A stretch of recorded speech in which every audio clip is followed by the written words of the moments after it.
You're good? All right, guys. Good to see you. I know we don't get a lot of time together, but I wanted to chat with you guys a little bit today about some of the stuff going on with your position at Kennewick School Board.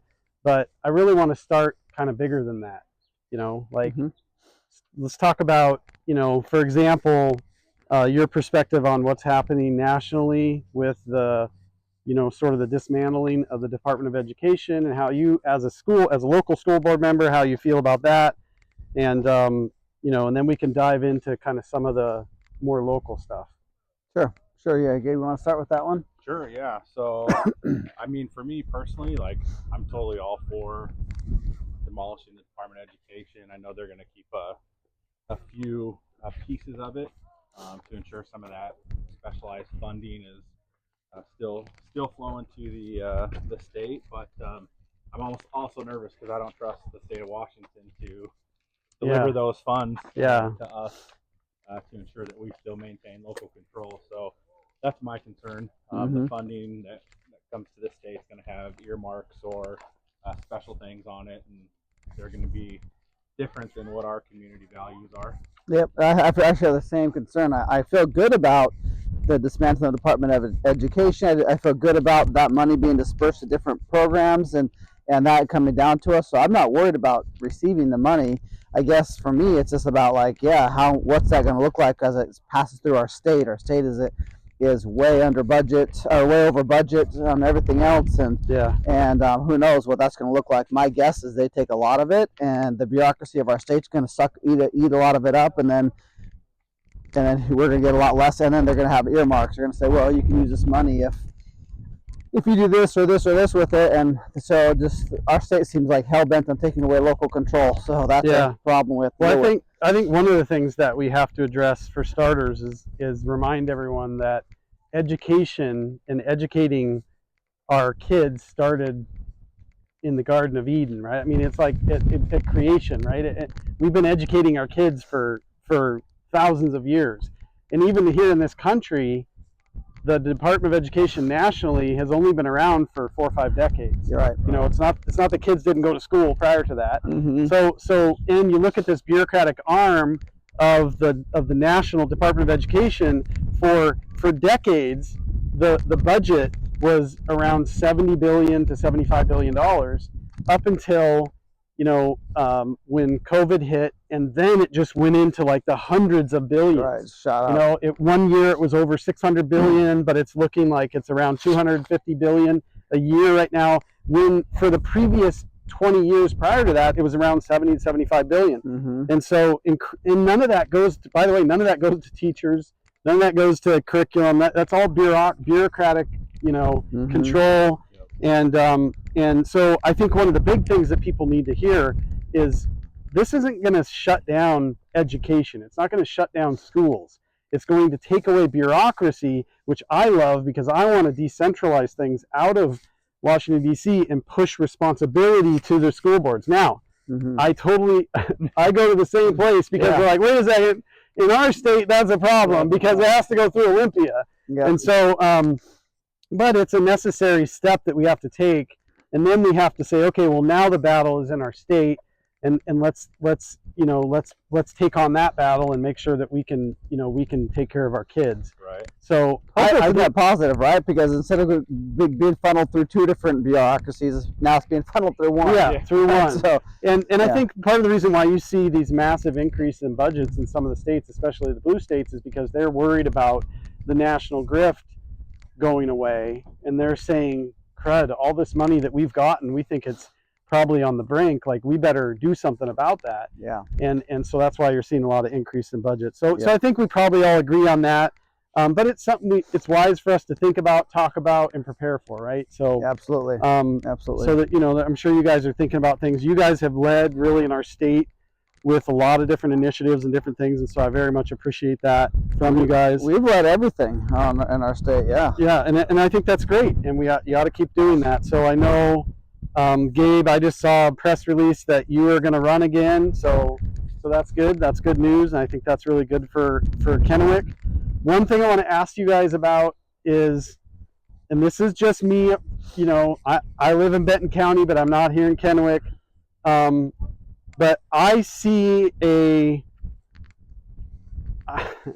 I see, you know, I don't know if you guys know, Michigan and Ohio, there's like this massive competition for sports, like they hate each other. Yeah, and all this kind of stuff. Michigan rivalry. Yeah, the rivalry. My school, Washington, is now in the Big Ten. Gabe is not. So I see this, what's going on between Kennewick and Richland. I'm sorry, but I'm looking out 10, 20 years, and what KPI, sort of the metrics, do you see that are going to be different between this totally lost school board that's now in Richland versus what the kids and the families are going to experience here in Kennewick? What do you see that's going to be different in 10 years? And you know, let's digitally put together a time capsule in this video. What kinds of things come to mind that you think are going to be different over the next few years that that we could look back on this and say, see, we told you so. Well, let me answer the right now one, and I'll let Gabe jump in the future. Right now, if you look at Kennewick's budget, we have a nice surplus, you know, $56 million surplus roughly. You look at Richland, and they're, you know, in the negative, and they're borrowing money from the state. Right now, we have the smallest admin. We push back on the state the most. We have the, you know, like the best budget, the smallest admin. We have the highest financial scores. We have, I think we're in a very, very, very good place, and they're in the opposite of us. And I think a big difference is how we push back on the state. Now, what that looks like in the future going forward, that's a good question. Gabe, you want to stab at that? Yeah, let me first throw some KPIs, I guess, out there for everyone. So the state does a financial health indicator. We at Kennewick are at a 3.7 with a high score of 4. That's the highest you can get. Yep. We're in the top third of districts in the state. And then you've got Richland. They're at a 1.85. They were at a 1.50 last school year. So they're really hurting. And I'm just going to be frank. I think it's mismanagement. I think it's poor leadership. I think there was a board member recently in their last board meeting this week that even admitted that they haven't been paying as much attention to the budget as they should, and they're cutting nurses, they're cutting librarians, they're cutting teachers, they're cutting all this stuff, right? Yeah. Where the difference in Kennewick is, yeah, we're being mindful. We're not cutting positions. We may not replace a position when someone retires because we're being good stewards of money. But ultimately, right now, we're in just a real strong financial. Well, tell me this, and then I know you guys are probably thinking of some other things that you think down the road, more specific related to, you know, kids and lifestyles and, you know, different things. But I'm hearing that overall in education over the last few decades, that the costs have increased incredibly, but it hasn't been for teacher pay. So a lot of those costs are like our cost per student in teacher pay is here, and our cost per student for admin was like, it used to be here, and over the last couple of decades, that admin has gone way up, but the teacher cost has only gone up a tiny bit. Do you guys agree with that? Do you think that plays out? Are you fighting against that in Kennewick to try to balance things and make sure that the teachers are getting the focus and the students are getting the care? Yeah, I think over the course of the years, the state's been putting on unnecessary workload onto our administrators and staff, which is causing that cost to rise. It's also other places too, like our maintenance service and operations our costs, insurance. Like the last 4 years under the last regime, we averaged $3 million more a year in maintenance costs than we did under the previous Trump administration. Well, most of that was fuel costs for fuel costs. Look at what the state's doing for taxes. Gas is killing us. Property taxes, stuff is just making it hard for us to do the basic things and be good at just the reading, writing, math, teaching our students, and that's frustrating. And even this year, the latest I've heard is we're gonna. They call it maintenance. Chris Reichel calls it maintenance. So Yeah. basically, we're gonna fund you the same as last year. Well, As cost goes up. Yeah. a decrease.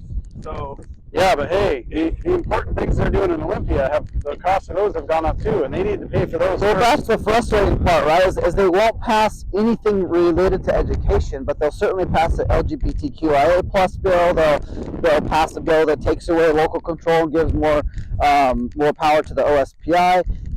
They'll do everything that that's allowing us to run our district that they want to run our district. They don't want us to allow our district, and we can do a lot better job than they can. And I think that's proof because under Reichel's leadership, everything's tanking, and it's really hard for us because we're constantly battling against this social agenda, and we just want to be. But let's touch on that for a second, because explain to me why you think you can do a better job as a local elected school board leader that is in direct contact with the parents versus somebody that's directing you from Olympia or from Washington D.C. Why can you guys do a better job? I mean, that's the exact answer. We're in contact with our community. We live in this community. I mean, I'm a product of Kennewick School District myself, right? My wife teaches in this school district. We're in it. So tell me this. This is an interesting question, because I've said this for a long time, that I think we ought to push all the responsibility down to the school boards for every aspect. Yes. What goes on within your school district that you as a board cannot handle? Nothing. Can you handle building new schools? Yes. Can you handle the budget? Yes. Can you handle HR? Yep. Yes. Can you handle maintenance? Everything. Can you handle curriculum? Yes. Can you do it all? Is there anything that you can't do? Do you feel like if they just said, okay, we're going to shut down OSBI, we're going to get rid of, just like we're going to get rid of the Department of Education nationally, we're going to get rid of the Department of Education in Olympia, can you guys do it? It would make everything easier for us, and everything would be better. Now, what are the people who would go against that? What are they going to say? They're going to say, "Oh my goodness, you're going to teach our kids like some crazy not school from the Navy or something, right? Mm-hmm. They don't need to learn that." What is the recourse for the local parents if you were to go awry? If a school board was to go awry, what is the designed-in method? Elections. Exactly. Elections. And what else? What happened in Richland a couple of years ago? Recalls. Yeah. So they don't lose anything; they gain everything. Everybody wins by pushing control back to the school boards. And it's important then locally, right? So people have a reason to get out. Exactly. People have a reason to get engaged. Yeah, because it's their kids, it's their grandkids. Yep. Yeah. Because the thing that frustrates me as a school board director a lot of times is we show up to meetings, open to the public, and we'll go 3 or 4 meetings in a row, no public comment. Nobody shows up to say anything or share something that's on their mind, right? Yeah. And we're happy to hear solutions from everyone, right? That's where a lot of the stuff that we're able to take care of comes from talking to parents at a grocery store or running into them in a park or whatever it may be. We're able to get stuff fixed, and we do it really quickly. There's a ton of stuff that we do really that just doesn't get public notice or anything like that, because we just act on it and we change it and move on to the next thing. It's a good question for you guys, but how much time do you spend on average every week? Oh, a lot. I mean, it's a lot of time. Kennewick School Board, is it volunteer? Is it all volunteer? You can earn $4,500 a year. So it's basically volunteer. So basically volunteer. And when you look at depending on what you're doing, it's a lot of time. So it's a lot of email time. We're probably the first board ever in Kennewick, and I know we are because we hear it all the time, to actually go to schools and visit schools and talk to teachers and administrators and students in the school. What's bothering you? What do you need? How can we help? And that's where we get a lot of our information, because when, for instance, we pass a curriculum, right? Who's the best person to tell us how the curriculum is doing? It's the teachers who piloted the curriculum. The teachers that care about it. That's the people we need to talk to make the best informed decision, and we do that.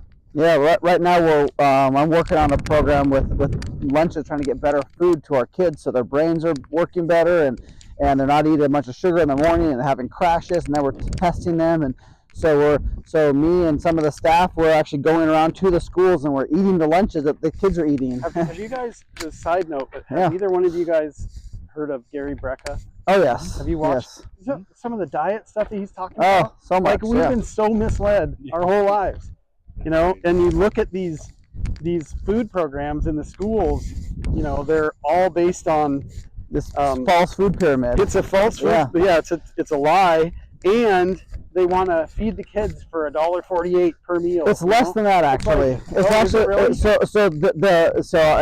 because I've been diving into this topic, I can tell you. So there's a couple things.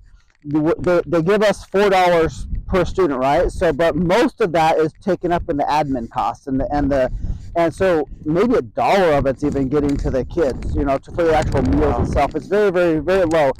Not only that, but then we have to follow this food pyramid. So we're ordering food off of this pyramid. So you say like you need a protein, you need multiple grains, and a fruit and a vegetable. Well, okay, so we'll give them nachos. Well, the chip is the grain, and then the cheese is the protein. And you're like, hold on, that's the protein? Like, yeah, because technically that's a protein according to the state.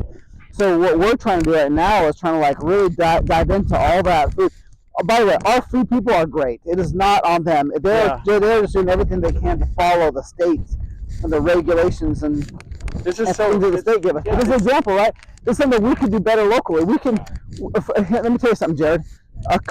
It was like a year ago, there was a local person who came to us and said, I have so many blueberries. I can sell these blueberries really, really cheap. Your school can have fresh blueberries, locally sourced.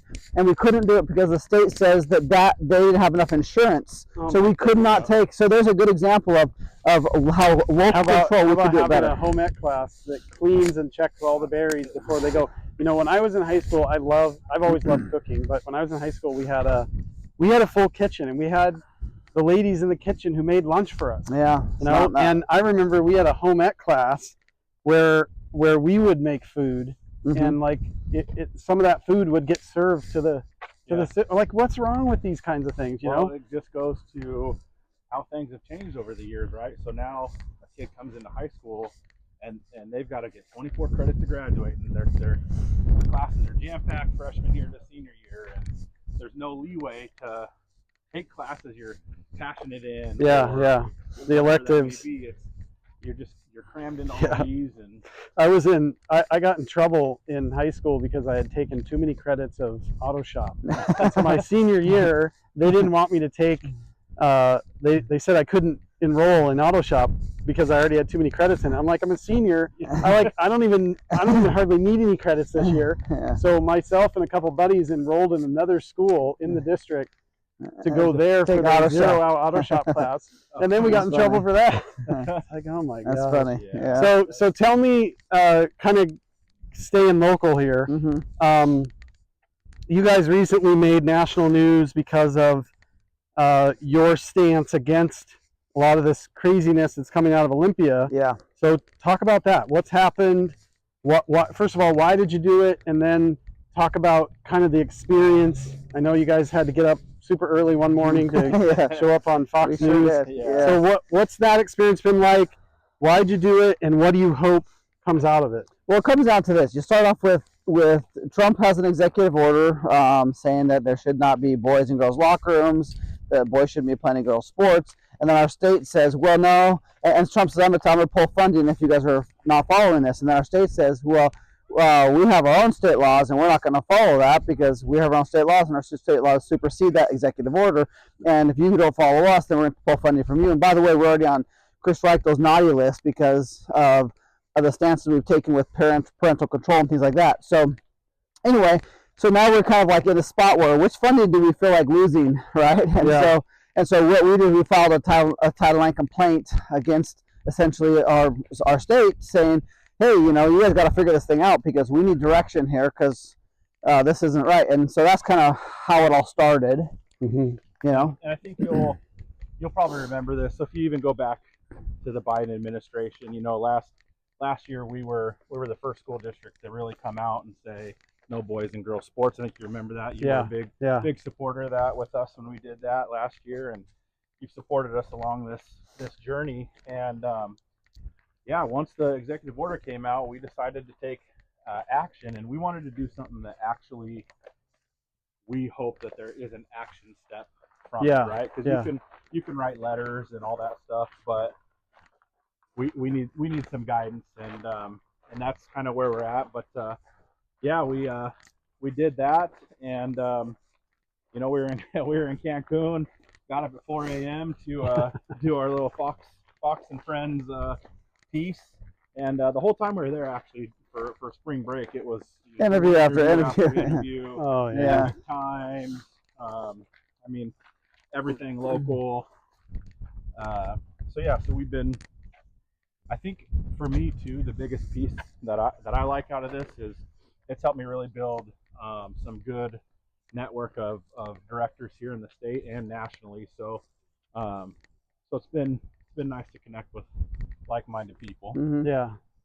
Yeah, that's It's good. been great. So in terms of outcome, I mean, what do you guys hope comes out of this? How do you think it could best best go for us here in the state? I hope that I think we both hope that common sense rules. I mean, it makes no sense to have boys competing against girls. There's obviously a safety issue with boys being bigger, faster, stronger. Yeah. It makes no sense to have boys in girls' locker rooms. There's an exposure issue, obviously. I mean, can you think about a 9th grade girl and who's already body self-conscious, who walks into a locker room and there's a biological boy who's a senior potentially? Can you imagine that? Tough. So you got a situation like that, and then there's just like the fairness issue. Is it fair that a girl would work her entire life, having trainers and everything else? Hey guys, Yeah. and then all of a sudden here some boy comes in and beats her the last minute, and it's really too bad. And I think that the thing that we hear a lot is a Pasco school board member right there. As a matter of fact, yeah. How are you? So that's the good Pasco school board member, I'll tell you right there, that guy. Yeah, he's great. He is great. So anyway, we're really trying to focus on just bringing common sense back, so common sense can rule and reign, and we can just it's just like it's really just a political agenda. I mean, Jerrod, think about this. We have to say if we give a kid an Advil or want to watch a PG-13 movie, we've got to get parental permission, right? But then if kids want to change their pronouns and go in different bathrooms or locker rooms, and our state's saying, well, in that case, don't worry about it. You don't need to tell anybody, So Yeah. it's just not common sense anymore. Well, and just real quick to add to that, we had the instance where the boy won the girls' 400-meter race last year, right? The girl that took second, she was a sophomore, I believe. That boy is running the same race again this year, has already ran a faster time than what they ran to win the state title last year. So Wow. This poor girl all year has to race this boy and know that she's racing for second place, basically. Yeah. Because this boy's a second or 2 seconds faster. And the crazy thing with Washington, there's no rules. Yeah. Any boy at a school could walk out onto a girl's event and be like, I'm a girl. Yeah. Take off and run. The really atrocious thing about this is it's so crazy because we all grew up in kind of the era of women's rights and all the transitions and different things that happened, and I don't think any of us disagreed with any of that stuff. And now it's like you have the same people that were championing that they now can't define what a woman is. Yeah. They think that you can change genders, and they think that people who are not citizens of this country ought to be able to vote. Yeah. And they're the same ones who are saying, yeah, well, we should allow boys. It's like, to me, just look, I'm an engineer, very common sense, very pragmatic. What is the point of women's sports if you can allow boys to play in women's sports? It literally makes no sense. It defeats the purpose. Let me say one quick thing. I was going to say this, but Steve Simmons walked by. So it affects hundreds of girls. That one boy who wins that state championship, he didn't just knock a girl off of the podium, the third place girl off the podium. His whole entire team, because of that race, jumped to first place from 5th to 1st, I believe, in that race. So there's hundreds of girls that got affected because of that one. Well, and not only that, and this is something that happened in our community recently, when one of the gals was forced to compete against a boy. She literally went to her mom after the competition. It was a track meet, and told her mom, I can't beat him. I might as well give up. This is the thing that affects them. It's even worse than just the competition or the safety and security. It's the fact that we are stealing these girls' dreams. We are literally telling them, nope, just stay home, get on the computer, get on Instagram, don't bother, working out or getting physical and getting to be the best at something, that's the 10,000 hours thing. Don't bother with any of that because, you can't beat these boys. Like, we're literally, like, in an aspect, we're closing the door on a complete, we're literally preventing girls who could have and would have been in the Olympics from ever trying. It's terrible. And having two girls myself, one in high school, state swimmer, went to state, did very well. I couldn't imagine her not being able to swim because a boy knocked her out of it. And on top of that, I would definitely be fired up if that boy is in that locker room changing. And then having a daughter who's playing collegiate soccer right now, I remember multiple times she'd come home from high school practice. They practice with the boys all the time, right, during boy season. And she'd come home, she's like, Dad, my hands are killing me. I feel like I got a concussion. I got one hit in the head playing goalie. Like, I can't even imagine how that is. And for girls that age to have to deal with it, it's just ridiculous. And thankfully, there's parents starting to step up. We've got some brave girls that are stepping up now here in our local area. And it's just, it's common sense. Mm-hmm. Yeah, I just look at it like, and I do you guys have students involved in your school board? You have like a student advisor kind of thing, which I think that's great. But the reality is, we're the parents, we're the adults, right? And I feel a lot like a lot of these projects and different things are trying to push responsibility onto the students when it's the parents and the school boards that ought to be making these decisions, And just imagine how confusing it must be for these young people to look at adults who can't figure out some of these very basic concepts that they know on a visceral level. You want to know why this last couple of years is so amazing? Because the young men, young 20s men are pushing strong conservative Republican voters, and they ask why. Why? We just don't understand. It's like, why? Because every young man wants a beautiful young girl who knows she's a girl. Yes. Yeah. That's why. There's no other reason. So if you want to push, just keep pushing on this if you want all the guys to go like, no, you guys are crazy, you know? Yeah. Side note to that, so our student rep voted with us in the affirmative as an advisory vote on this Title IX complaint. Mm-hmm. And she gave it's already hard enough for students to speak out, and she gave a great 90-second spiel on why she believed boys shouldn't be in girls sport, and bless her heart for doing that, and she agreed with us. So she stuck her neck out there. We passed that complaint 4-0, right? We had one person abstain for whatever reason, but all of us on the school board have kids. We all have kids that play sports, so it's pretty simple. Yeah, well, it's good. Really appreciate the work you guys are doing. It's tireless and thankless a lot of times, especially when you're getting attacked. So absolutely, just keep going. And I believe you guys we can throw in some other stuff. There's stuff we haven't talked about, but I believe that God's got a mission for America. We've been around for almost 250 years, and I think that we have, for the most part, missed the mission that He has for us. I believe this time right now is America's rebirth. It's our time. It's God's continued blessing over what we're doing in this country so that we get to do exactly what He put us here to do. This country is very blessed because of our natural rights that are codified in our Constitution, but we haven't done a really good job of spreading that throughout the world. You look at all the different things that have happened, and so it starts right here. It's amazing that I'm standing right here with the two guys, and I know there's lots of other I've met them, lots of other amazing school board members across the state, but two guys, for whatever reason, God has used in this state in probably some of the most significant ways. And so I would just ask people that watch this to, pray for Gabe and Micah and for their families and for the rest of the school board members across this state.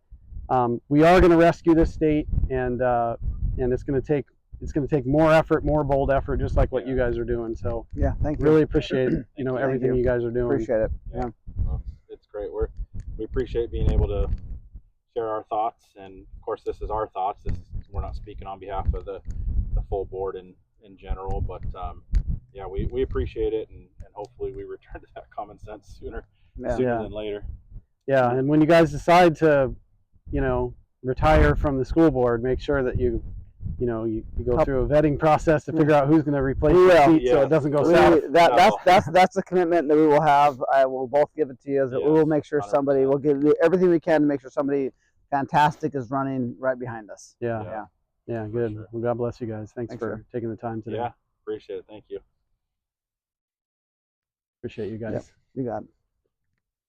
Okay, it's a wrap.